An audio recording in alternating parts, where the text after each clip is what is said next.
I am sorry, मुझे पता नहीं था आपको, मुझे लगा कोई और है तो इसलिए थोड़ा घबरा गई थी। महक, शादी को 2 महीने हो गए हैं, अभी भी मेरे साथ कंफर्टेबल नहीं हो? नहीं नहीं, ऐसा नहीं है, वो आप अचानक से पीछे आ गए ना तो डर गई कि फोन आ गया अचानक से, इसीलिए। इस घर में सिर्फ हम दोनों रहते हैं महक। कौन पीछे से आके मेरे अलावा तुम्हें हक करेगा? क्या इतना भी हक नहीं है मेरा? नहीं, हक है आपका। वो क्या है ना कि अभी हमारी अरेंज मैरिज हुई है तो अभी मैं आपके साथ उतना कंफर्टेबल नहीं हो पाई हूँ, इस वजह से बस मुझे थोड़ा वक्त चाहिए कंफर्टेबल होने के लिए। शादी को 2 महीने तो हो ही चुके हैं ना, और तुम्हें अभी भी टाइम चाहिए। देखो, अगर तुम मेरे साथ खुश नहीं हो तो बताओ मुझे, मैं तुम्हें डिवोर्स दे दूंगा। नहीं नहीं, मैं बहुत खुश हूँ आपके साथ। थोड़ा वक्त लगेगा लेकिन मैं कंफर्टेबल हो जाऊंगी। ऑफिस जा रहा हूँ मैं। वो लंच।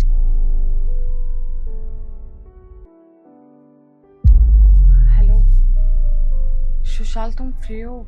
मुझे तुमसे कोई ज़रूरी बात करनी है। मैं दीपक को अभी तक भुला नहीं पाई।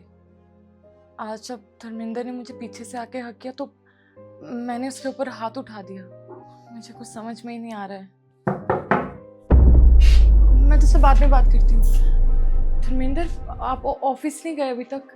मैं जा रहा था, बस तुमसे बात करने आया था। देखो महक, अगर तुम मेरे साथ खुश नहीं हो तो मुझे बता सकते हो तुम। धर्मेंद्र, ऐसी कोई बात नहीं है, मैं बहुत खुश हूँ आपके साथ। अगर आपको सच जानना है तो मैं आपको सारी सच्चाई बता देती हूँ। 7 साल का रिलेशन था हमारा।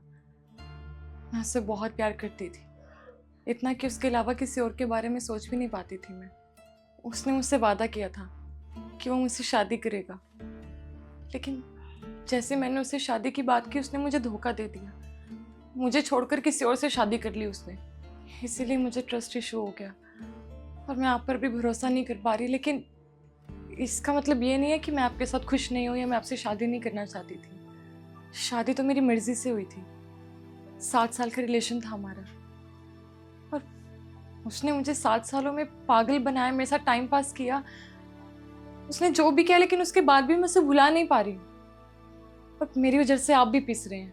महक, एक बात बताओ, जब मैं रिश्ता लेके तुम्हारे घर पे आया था तो मैंने अकेले में तुमसे पूछा था ना कि अगर कोई भी बात है तो मुझे बताओ तुम, तो तुमने तब क्यों नहीं बताया मुझे? तुम्हें पता है, अब ये सारी बातें मुझे पता लग रही है ना, तो मुझे ऐसा फील हो रहा है कि तुम मुझे धोखा दे रही हो। आई नो, आपने मुझसे पूछा था और मुझे ये सारी बातें आपको बता भी देनी चाहिए थी, लेकिन मैं क्या करती, मैं डर गई थी कि अगर मैंने अपने पास्ट के बारे में आपको कुछ भी बताया तो शायद आप मुझसे शादी करने के लिए ना कर दोगे। मुझे सब लोगों ने बताया कि आप बहुत अच्छे इंसान हो और इसीलिए मैंने शादी के लिए हाँ की।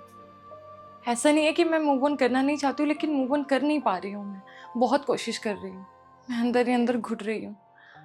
इसीलिए अपने दोस्त से बात कर रही थी मैं, ताकि उसे ये सारी बातें बताकर उससे पूछ सकूं कि क्या सही है क्या गलत, मुझे कोई अच्छा आइडिया दे। लेकिन मैं तुमसे वादा करती हूँ मैं ये सब कुछ ठीक कर दूंगी, कोई प्रॉब्लम नहीं आएगी अब हम दोनों के बीच में। ठीक है, तो फिर मैं तुम्हें टाइम देता हूँ। महक, बस मैं इतना ही कहना चाहूँगा कि अपने पास्ट के चक्कर में ना अपना प्रेजेंट खराब नहीं करना चाहिए।